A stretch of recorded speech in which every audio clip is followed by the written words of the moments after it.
Boa noite, pessoal. Tudo bem com vocês? Seja muito bem-vindo aqui ao Insta da Vínculos Psicologia Escolar. Rose, bem-vinda, querida Rosimeire, sejam muito bem-vindos. Você que está chegando agora. Você que está conhecendo a gente agora, sinta-se em casa. Essa casa é sua, essa casa é nossa. Essa casa é um espaço de acolhimento, é um espaço de troca de experiência, é um espaço de crescimento mútuo, no qual a gente tem oportunidade de trocar experiências, de compartilhar conhecimentos, de ajudar uns aos outros, para que a gente cresça enquanto psicólogos escolares, para que a gente se desenvolva cada vez mais, para que a gente realmente possa fazer diferença nas instituições onde formos chamados, né? Que é onde a gente estiver, a gente possa fazer diferença na vida das pessoas através da psicologia escolar. Vamos aguardar mais uns minutinhos aqui o pessoal chegar para a nossa live de hoje. Meninas, o som tá bom? Estão me ouvindo bem? Me deem um ok, está tudo certo com o som. A Pri, muito bem-vinda, sempre por aqui. Para quem está conhecendo a Vínculos agora, a Vínculos é uma empresa de psicologia escolar e educacional que tem como objetivo auxiliar os profissionais a atuarem nessa área da escola, né, da escolar, atuarem de forma prática, atuarem com excelência, atuarem realmente fazendo a diferença nas instituições, né? A gente sabe aí o quanto que a psicologia escolar pode ajudar em tudo que a gente está vendo acontecer nesse mundo. E eu acredito muito que através da educação a gente transforma as pessoas e as pessoas podem transformar o mundo. E eu acho que nós, enquanto psicólogos escolares, temos esse papel aí de transformar as instituições, né? Junto com os educadores, junto com toda a equipe, com a comunidade escolar. Mas é um papel importante que eu atribuo a nós, né? E que trabalho para isso todos os dias. Então vamos lá, nosso momentinho aqui momentinho musical de todos os dias.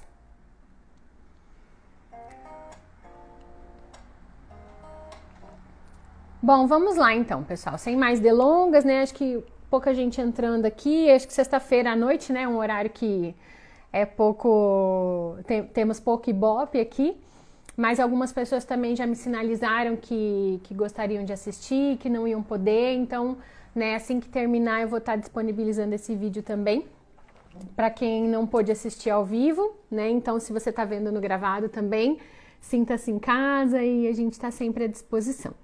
Então, a live de hoje é mais uma live da nossa série por uma psicologia escolar de excelência, né, da excelência em psicologia escolar.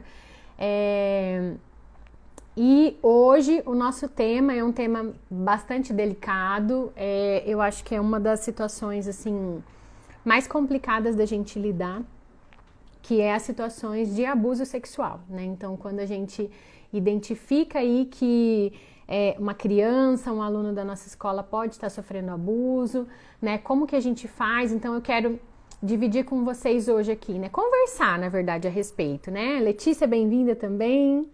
Então, eu quero conversar com vocês aqui, né? Fiquem à vontade para trazer perguntas, colocações também. Então, a ideia é a gente pensar um pouquinho de como que esses casos surgem para nós, né? Em que situações a gente pode receber essas denúncias, pode escutar essa fala de alguma criança. O que a gente faz, como que a gente acolhe essa criança, como que a gente faz o contato com essa família, né? Quais as medidas que a gente tem que tomar ali na sequência e os encaminhamentos também, né? Encaminhamentos com relação aos professores, com relação à família, com relação aos órgãos competentes, né? Porque uma situação assim é uma situação que exige de nós mais encaminhamentos, estratégias aí do que só com a família ou só ali com a comunidade escolar. Certo? Então vamos lá, né? Então, como que essas situações, como que os casos de abuso, eles chegam até nós no ambiente escolar? Eles podem vir a partir de um relato da criança, de um relato declarado mesmo, quando a criança é um pouco mais Quando a criança já faz o uso da linguagem, é um pouco mais consciente daquilo que acontece, então a própria criança pode fazer um relato declarado, né, que está sofrendo abuso. Ela pode fazer isso através de desenhos. Então eu já atendi situações assim no começo, né? Uma das primeiras situações ali que eu atendi de abuso sexual foi uma situação que veio através de um desenho, né? Então a criança fez um desenho ali no qual ela mostrava uma situação de abuso de sexo oral, inclusive, né, entre ela e um adulto. E aí quando né, a professora foi abordar, ela relatou que era uma situação que ela estava vivenciando, né? Pode vir através de escrita também, né, uma escrita de forma indireta. Pode vir através de denúncia de outras pessoas. Ou é bem mais difícil quando é uma situação em que a criança só tem uma mudança de comportamento, né? Então a criança às vezes muda o comportamento, começa a ficar mais triste, mais fechada, mais isolada, ou a criança começa a ter comportamentos, por exemplo, de tocar o próprio corpo, né? De se tocar, então também pode ser um sinal de abuso. Ou mesmo relato de outras pessoas. Então a gente tem que estar muito atento a qualquer sinal de abuso por parte da criança, né? E a gente não pode hesitar de investigar essas situações, porque são situações muito graves, são situações que a criança sofre muito, que são necessariamente vão gerar um trauma nessa criança, e é por isso que a gente precisa intervir o quanto antes. E aí, pensando assim, né, do que a gente faz com essas denúncias, como que a gente aborda a criança. Então, acho que se é um relato mais declarado, assim, que a criança realmente relatou o que aconteceu, é importante que a gente faça um momento de escuta com essa criança, mas tem que tomar muito cuidado, gente. A minha sugestão é que vocês leiam a respeito para estar fazendo essa abordagem, porque não é uma abordagem fácil de ser feita. Então, é importante que seja um relato bem neutro, que seja um relato de acolhimento, que seja um relato que não leve a criança a ter mais ideias sobre aquilo que aconteceu. Porque é comum, especialmente em crianças menores, crianças pequenas ali, que elas confundam um pouco daquilo que é realidade e daquilo que é fantasia. Então, às vezes, no relato da criança, se você começa a perguntar coisas que a criança não relatou, pode ser que ela incorpore aquilo no próprio relato dela e crie o que a gente chama até de falsas memórias. Então, a gente precisa tomar cuidado nesse momento de escuta, para ser uma escuta limpa, para ser uma escuta sem tantas perguntas, e que as perguntas sejam perguntas mais gerais, né? Perguntas mais abertas, perguntas que não induzam a resposta. Acho que essa é a palavra, né?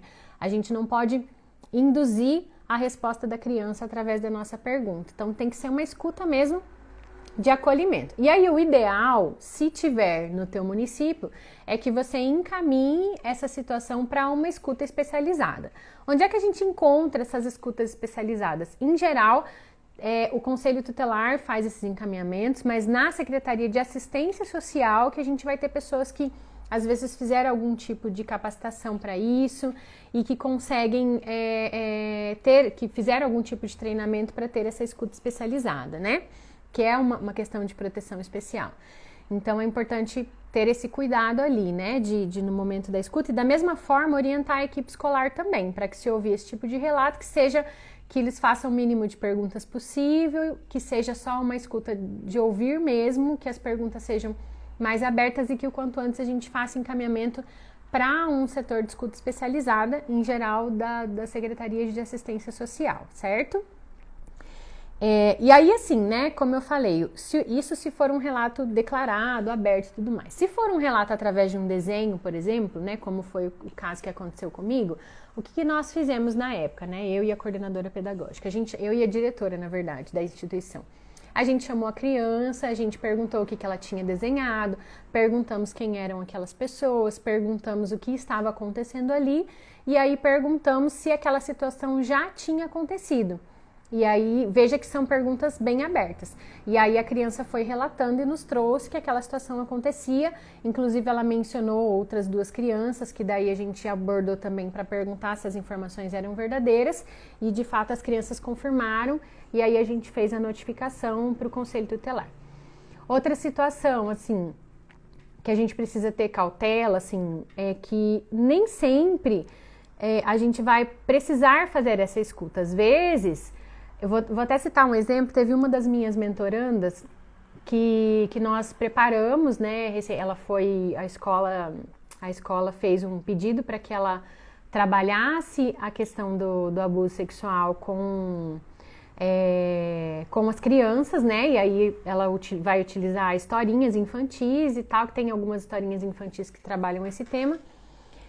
E aí ela me fez essa pergunta: e se a criança fizer um relato, isso já aconteceu comigo? Aí o que eu sugeri para ela, assim, que nem sempre a gente vai precisar fazer a escuta. Às vezes, se a criança fez um relato e ela ficou bem, ficou tranquila, não mexeu emocionalmente com ela, só falou e soltou a informação e morreu ali o assunto, aí é importante que simplesmente seja falado para a criança: eu sinto muito, tá tudo bem, agora você tá protegida, você tá aqui na escola e nada vai acontecer, mas aí em paralelo a isso, fazer uma notificação para que o Conselho Tutelar faça essa investigação, né, para que os órgãos competentes ali se responsabilizem por esse encaminhamento, por essa escuta. Quando que a gente vai precisar fazer escuta? No momento de uma palestra assim, por exemplo. Quando a criança chorou, se emocionou, ficou mobilizada ali pela situação, aí não tem jeito, a gente vai precisar acolher essa criança até para que ela acalme o coração, para que ela fique tranquila, para que ela sinta que ela está amparada, que ela está protegida e que a escola está dando o suporte que ela necessita. Certo? Então é importante, se for num momento de palestra, ter esse cuidado. Se não mobilizou, escuta, acolhe ali no meio do grande grupo e sinto muito e faz o encaminhamento na sequência, né? Um encaminhamento breve, um encaminhamento mais direcionado e deixa que o Conselho Tutelar, a Secretaria de Assistência façam essa escuta especializada. Eu ressalto que é sempre melhor que seja um setor especializado, porque eles são treinados para isso, né? Para que tipo de pergunta eu posso fazer e não posso fazer. Eu não tenho, por exemplo, esse treinamento, mas já li a respeito por trabalhar já li a respeito e busquei informação quando eu trabalhei em instituições, em municípios, né? Escolas muito pequenas, de municípios pequenos que tinha bastante situação de vulnerabilidade. Então, acabei buscando essa informação por conta de uma necessidade.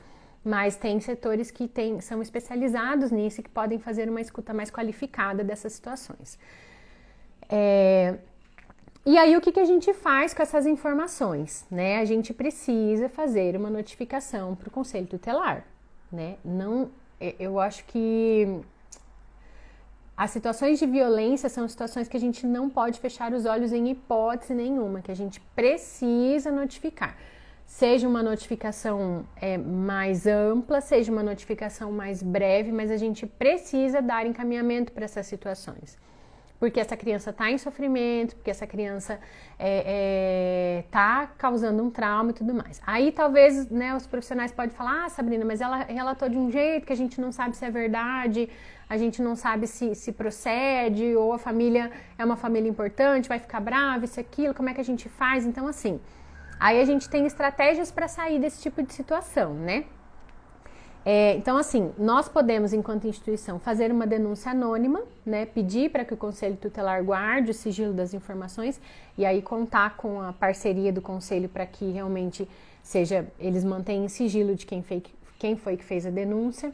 Ou nós podemos sinalizar para a família, chamar a família e perguntar se a família tem ciência, se sabe o que está acontecendo e tudo mais, mas informar a família que a gente vai notificar o Conselho Tutelar. Ou a gente pode até mesmo ir presencialmente no Conselho Tutelar, relatar a situação. E no momento é importante que tenha um encaminhamento por escrito, e nesse encaminhamento por escrito, que a gente se limite a escrever exatamente aquilo que a criança disse, certo? Então, quem vai averiguar se as informações são verdadeiras ou não é o órgão competente. No caso, o Conselho Tutelar ou, né, o setor de assistência especializada, se houver no município. Mas não é o nosso papel investigar se a situação é verdadeira ou não. percebe? Então, nosso papel é fazer esse encaminhamento para que os órgãos de proteção façam a proteção daquela criança, monitorem e tudo mais. E por que a gente não pode deixar de notificar em hipótese nenhuma? Porque essa situação, ela pode evoluir. É muito comum que tenham situações de abuso breves, assim, situações que começaram ali com um aliciamento, com um passar na mão na criança e tudo mais, bem de forma sutil, e que depois acabaram evoluindo para um quadro de estupro, né? Ou até mesmo de morte. E o que acontece? Quando uma criança dá entrada, né, no hospital, num caso de estupro, num caso de tentativa de suicídio, casos de violência, assim, com marcas, o hospital, ele precisa, assim, compulsoriamente fazer uma notificação para o conselho tutelar. E aí, o que acontece? Esse conselho vai investigar onde é que essa criança estava estudando. E aí, essa criança, eles vão vir até nós de qualquer forma para cobrar essa informação. Então, a partir do momento que você sabe da informação, você é corresponsável por ela. Então, por isso que a gente precisa notificar obrigatoriamente, certo? Porque daí, se a gente não notifica, depois a gente pode ser cobrado por isso, se essa situação evoluir para uma questão mais grave. É muito importante também a gente orientar a equipe de professores, né? Não é só a gente que precisa ter esse cuidado no acolhimento dessa criança, mas orientar que os professores também têm. Então, o ideal é que a gente tenha um momento de conversa com os professores, de capacitação, de orientação sobre esse tipo de situação, para que esse tipo de situação possa ser, para que os professores possam acolher e dar o encaminhamento necessário. São situações, assim, são relatos, eu não sei se alguém aqui já passou por uma situação assim de ouvir um relato de abuso, mas são relatos extremamente delicados, extremamente dolorosos de ouvir, né? Ele desperta em nós um senso de proteção muito grande, uma raiva muito grande, um componente emocional ali que é muito difícil de lidar. Nós que somos psicólogos já temos dificuldade. Você imagina para o professor que não tem uma formação nessa área. Então é importante que a gente prepare o professor para que ele tenha um acolhimento, para que ele consiga acolher essa criança sem julgamento, para que ele consiga ouvi-la, para que ele consiga ter assim ter a sensibilidade para o manejo que a situação exige, né? Para que ele consiga lidar com a própria emoção e ter a sensibilidade de manejar a situação da forma como exige. O ideal é que, se o professor ouviu esse relato, que o professor, né, tente de alguma forma ali acolher, mas também não fazer tantas perguntas para a criança e já encaminhar essa criança para nós, né? Para que a gente dê sequência nesse encaminhamento e até mesmo nessa escuta. E até mesmo que o professor tenha também o cuidado de, se a criança fez um relato desse dentro de sala de aula, por exemplo, de já tirar a criança de sala de aula para que ela não fique exposta, para que ela não gere um transtorno ali na sala, para que não comece vários alunos fazer perguntas para ela sobre aquilo, né? E isso não gere um transtorno ainda maior. Então, o ideal é que a gente oriente o professor para que no momento que surgir o relato, o professor, né, retire a criança, converse com ela de forma isolada, e se a gente estiver na escola, que ele já encaminhe para nós, para que a gente possa dar sequência, nós psicólogos, né, dar sequência nessa escuta, nesse acolhimento, nesse encaminhamento. Eu gosto também, assim, acho muito importante de a gente sinalizar para a família quando a gente vai fazer uma notificação para o conselho tutelar. É bem delicado fazer essa sinalização, porque é óbvio que a família fica mobilizada, vai negar, né? As situações que eu atendi, todas a família sempre nega, em geral são pessoas próximas da família, e daí gera todo um transtorno, isso quando não é alguém de parentesco mesmo, né? Algum tio, algum primo, algum cunhado, então a família em geral reage muito mal, mas é importante que a gente sinalize, né? Se você se sentir à vontade, sinalize para a família, para que a família comece a monitorar. Né? Então, às vezes a mãe não está ciente, às vezes o pai não sabe que está acontecendo aquilo, ou às vezes a mãe desconfia, mas não tem certeza, e aí quando a gente fala, o caso vem à tona e desabafa. Então, a gente precisa pensar que a família é a principal responsável pela proteção dessa criança quando ela não está na escola, né? E a gente, enquanto psicólogo escolar, a gente precisa cobrar isso da família, né? Dizer que ela é responsável pelo cuidado, pela proteção e que a gente vai estar monitorando, né? Então, é um relato muito difícil, é um atendimento muito difícil de fazer, mas que eu acho importante, eu como psicóloga sempre acho importante fazer, para que a família dê a devida proteção. Claro que, se no relato da criança ela vai falar da mãe, do pai, de uma pessoa que é muito próxima, aí vale a pena a gente investigar, assim, quem são os outros responsáveis pela criança, pedagógico, financeiro, e tentar fazer contato com aquela pessoa que não seja o agressor. Porque o medo sempre de notificar a família é que a criança sofra algum tipo de retaliação, né, algum tipo de abuso ainda maior, de pressão por ter contado e tudo mais, né? Então, a gente precisa também ter esse cuidado aí quando o relato vier de algum dos genitores, né? Pra gente poder conversar com o outro ou achar uma outra forma de sinalizar. Ou então, se você vê que a situação é muito delicada, notificar diretamente o conselho tutelar também. Não tem grandes problemas de notificar a família. Eu que gosto de trazer essa estratégia porque eu acho que é um jeito da família começar a prestar mais atenção, sabe? Às vezes situações em que a criança fica sozinha em casa e a família daí pode começar a monitorar e começar a supervisionar, né? Então, eu acho que a família tem direito de saber, sabe? E é por isso que eu gosto sempre de primeiro notificar a família e até falar que a gente vai fazer uma notificação. Até eu sempre coloco assim, olha, você tem que entender que a escola é obrigada a fazer isso, a gente ouviu esse relato. Se não for nada, fique tranquilo, não vai dar em nada, eles vão investigar e vai ficar tudo bem, né? Mas eu acho que é válido, é importante a gente sinalizar ali para a família também. Bom, pessoal, não sei se vocês têm alguma pergunta sobre essa situação.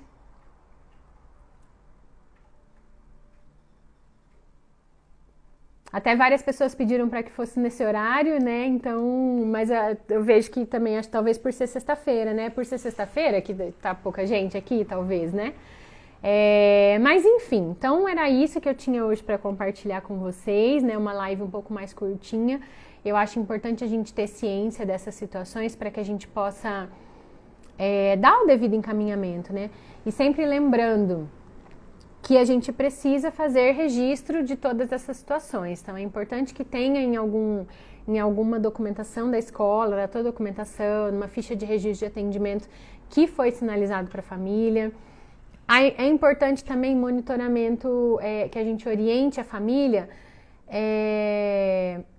para cuidar com as situações de abuso que acontecem dentro de casa, assim, né? Que pode se configurar também como abuso, por exemplo, o fato da exposição a um conteúdo sexual, a filmes e séries que não são apropriados para a idade, também pode ser considerado como uma forma de abuso, né? Então, às vezes, aquilo que a criança está manifestando pode ser por um estímulo que ela está vendo lá, de TV, de filme, de séries que não são indicativos para a idade, né? Então, a gente precisa também fazer orientação para a família, para que a família monitore esse tipo de coisa, o acesso que a criança tem a redes sociais, filmes, músicas, né? Então, hoje a gente tem aí infelizmente, né, uma maré forte aí da questão do funk, que deprecia muito a imagem da mulher, deprecia muitos relacionamentos, até a própria questão da sexualidade, né, e que é um estímulo muito inadequado para crianças e eu acredito que para todas as idades, inclusive, né, mas para a criança em especial, porque ela não está pronta para aquilo, né? Não tem maturidade para definir aquilo que é correto, aquilo que não é. Então, é um estímulo que vai causar um prejuízo, né? Que vai, às vezes, fazer com que aquela criança tenha comportamentos inadequados, ou um desenho, ou uma fala. Por isso que a escuta, ela é válida, né? É importante. E é por isso que a gente tem que se ater àquilo que a criança relatou. Porque a gente não sabe, não tem como a gente saber aquilo que é verdadeiro ou não é. E não é nosso papel também. O papel vai ser dos órgãos competentes de fazer essa investigação. Quando a gente faz uma notificação para o Conselho Tutelar, uma coisa que eu gosto muito de fazer também é monitorar o encaminhamento que eles dão. Então, eu sempre combino, né? Eu gosto de ir presencialmente ou o jurídico da instituição, né? Quando tem um departamento jurídico, vai presencialmente. E eu gosto de estar fazendo contatos, assim, né? Para saber se eles foram até a casa, para saber se eles monitoraram a situação, se eles como que a família reagiu. Então a gente pode estabelecer esse vínculo também com o conselho tutelar para monitorar qual que é o encaminhamento que eles estão dando para o caso, né? Eu acho que isso é bacana também, conforta a gente de saber que a situação está dando andamento, sabe? Deixa eu ver o que mais que a gente pode trazer sobre esse tema. Agora, assim, né, a gente tá aí no maio laranja, né, e observamos também que tem aumentado muito o número eu vi saíram notícias, né, que aumentou muito o número de denúncias de casos de abuso sexual. Então é importante que a gente pense em estratégias de trazer esse assunto à tona nesse mês, de conversar com as crianças, conversar com as famílias e, em especial, conversar com os professores. Eu sempre acho que essa orientação dos professores é o que a gente pode fazer de mais importante, de mais relevante, assim, né? Para que os professores estejam atentos aos sinais, para que os professores percebam nas mudanças de comportamento, para que os professores observem comportamentos que sejam mais sexualizados, para que possa ser investigado por nós, observado, né? Para que a gente possa identificar e dar o encaminhamento necessário se for uma situação de abuso. A Renata aqui está perguntando, né, da criança que tem comportamento de masturbação em sala de aula, alguma orientação? Olha, o ideal, o que a gente precisa fazer é sinalizar para a família, porque pode ser que a criança ainda esteja sofrendo uma situação de abuso, né? Pode ser que ela esteja ansiosa, pode ser que o agressor esteja por perto. A masturbação, ela pode ser um sinal de abuso, mas ela pode ser também um sinal de ansiedade, pode ser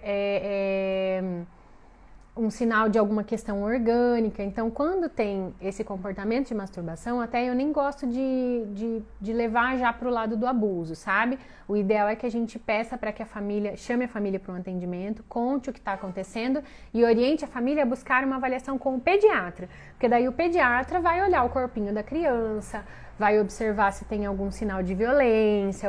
Os pediatras, eles estão bastante atentos, são bastante atentos para esse detalhe, né, da violência sexual. Então, o ideal é que a gente peça para que a família encaminhe, busque uma avaliação do pediatra mesmo, para que esse profissional possa identificar alguma situação ali, mas pode ser uma consequência sim, Renata. É bem comum, mas em geral é mais comum quando a criança permanece ainda em situação abusiva ou próximo do agressor em questão, né? E assim, gente, lembrei de outra situação agora que eu quero relatar pra vocês, por que eu falo tanto que a gente precisa ter cautela e ouvir sem julgamentos, assim, né? E por que é importante o contato com a família. Acho que essa situação é a que mais, assim,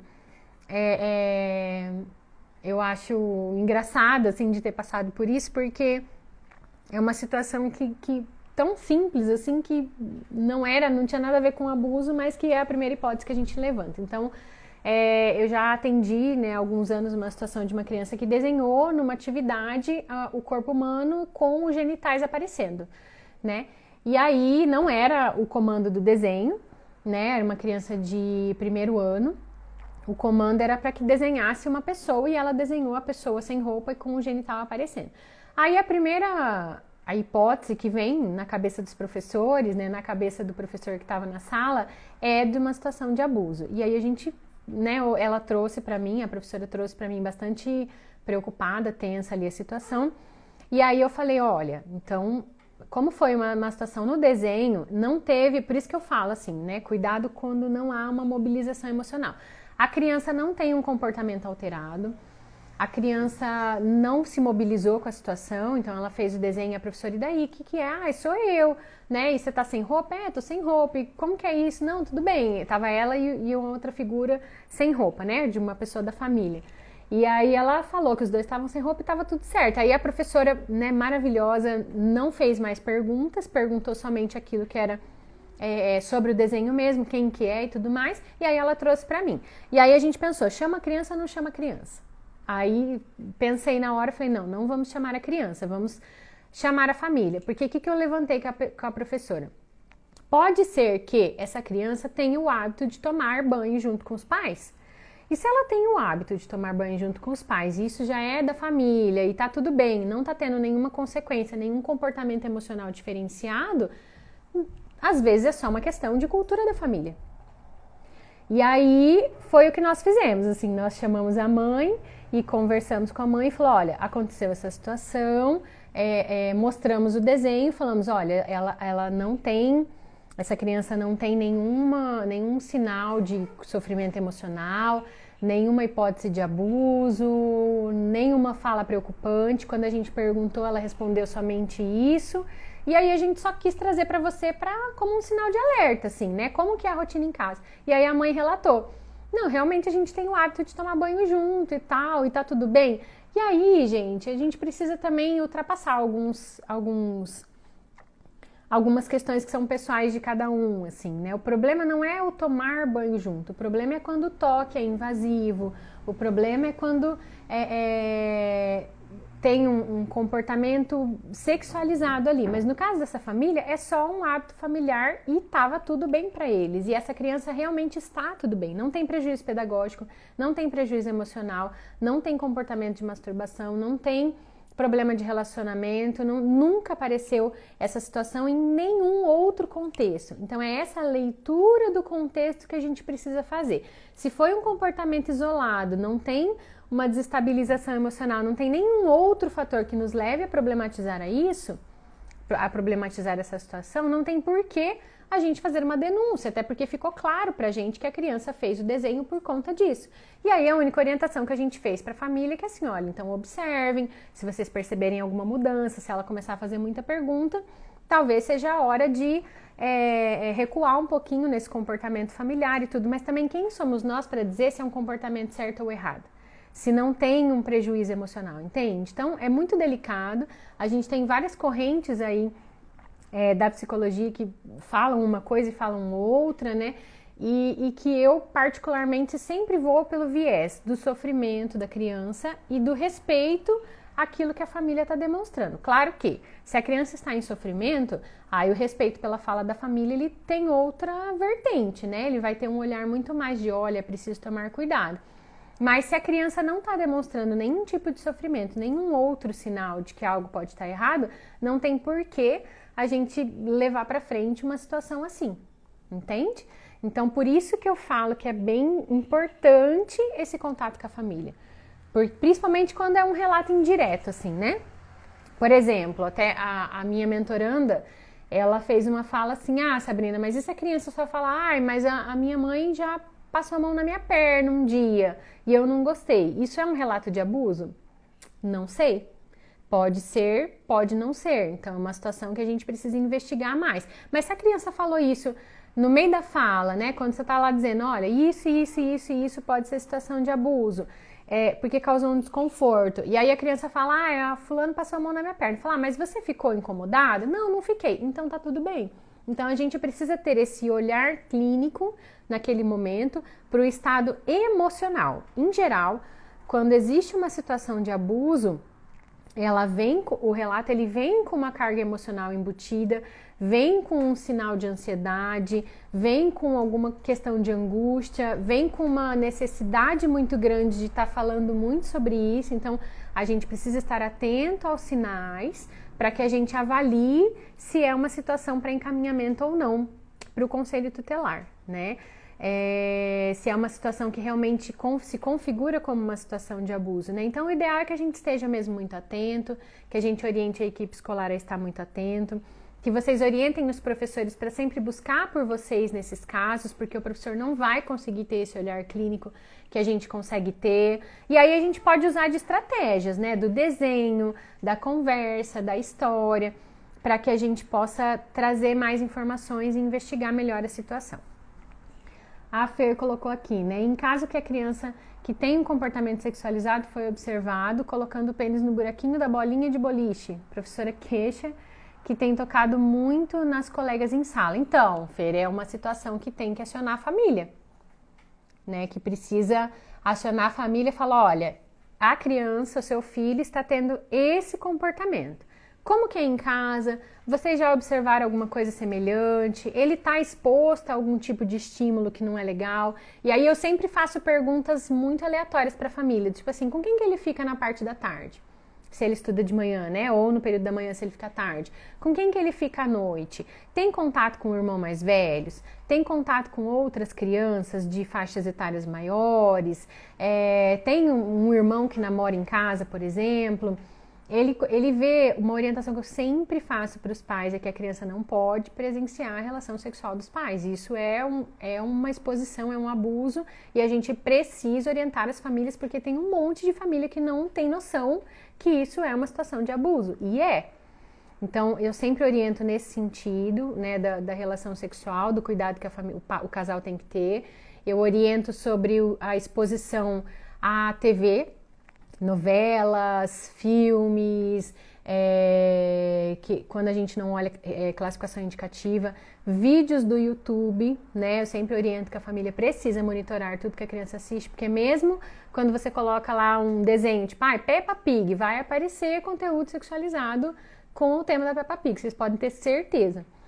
Então, é importante o monitoramento ali do uso de rede social, do uso de YouTube e tudo mais. Na verdade, criança nem deveria ter rede social, né? Mas aí um parênteses à parte.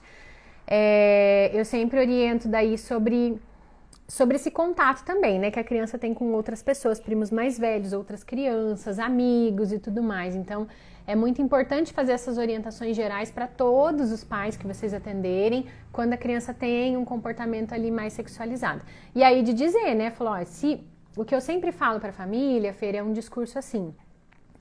Ele é criança, ele não tem noção desse comportamento. Então, se ele está fazendo isso, é porque em algum lugar ele viu.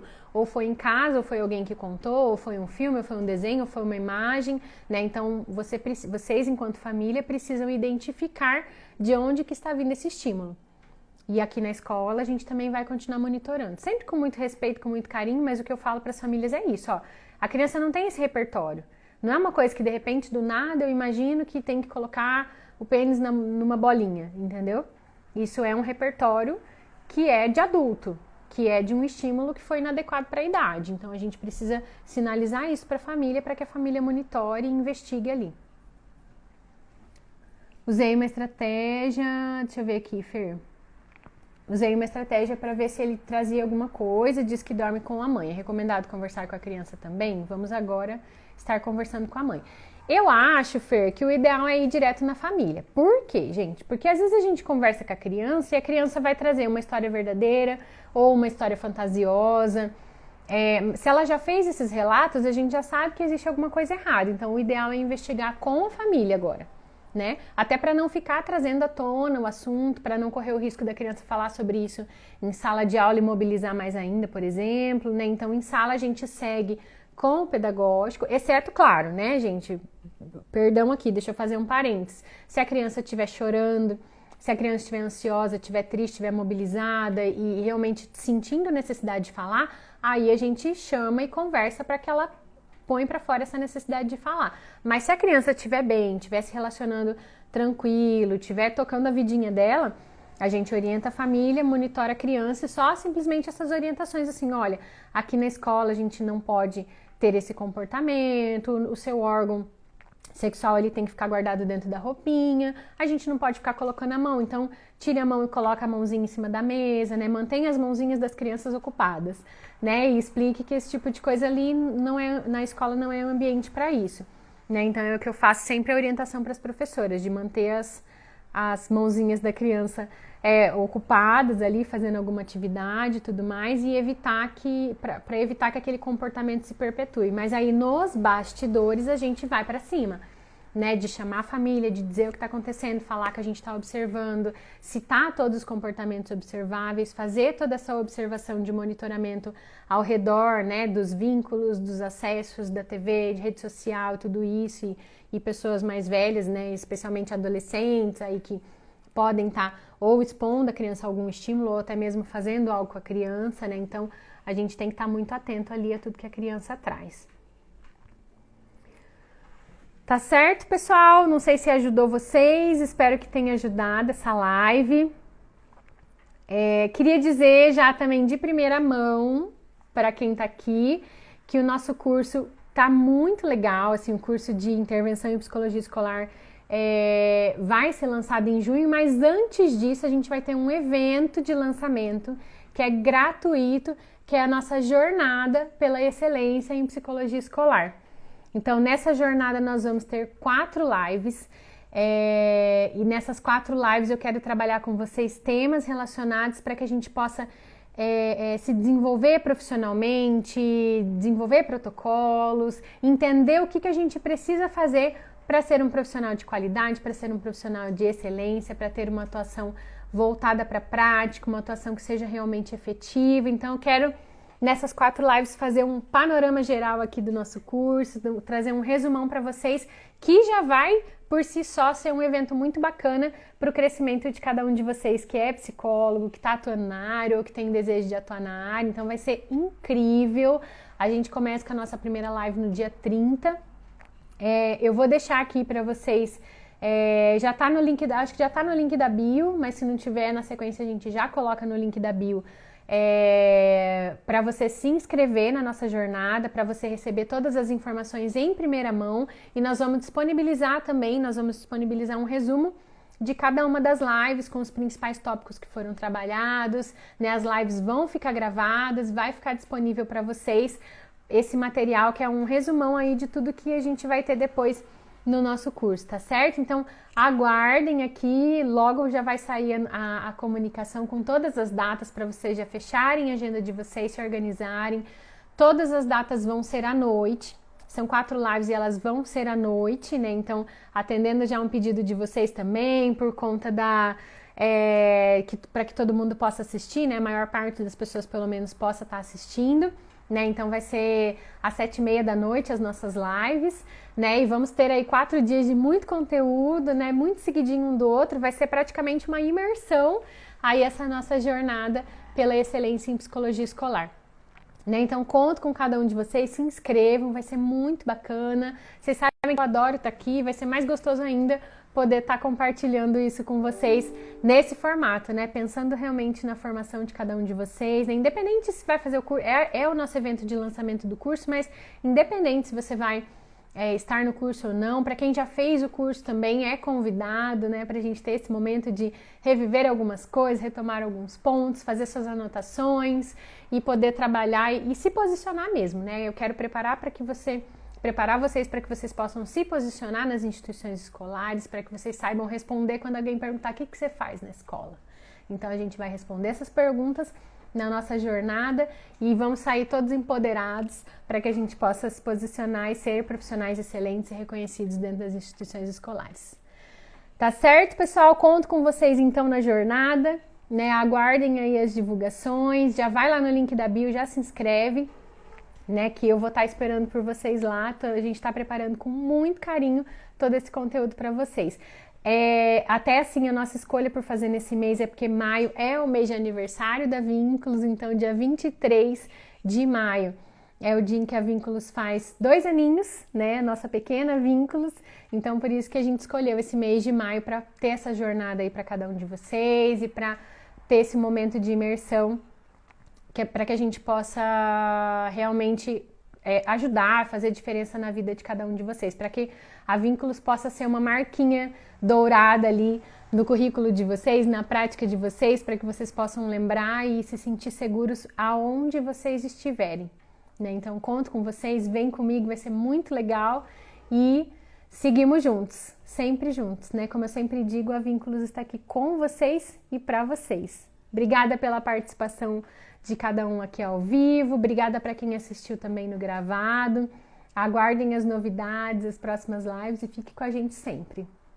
Obrigada, Paulo.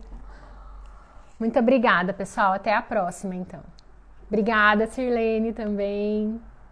Muito bom ter vocês comigo aqui, gente. Eu fico muito feliz. Um beijo, ótima noite, ótima sexta-feira e bom final de semana para todos. Até a próxima.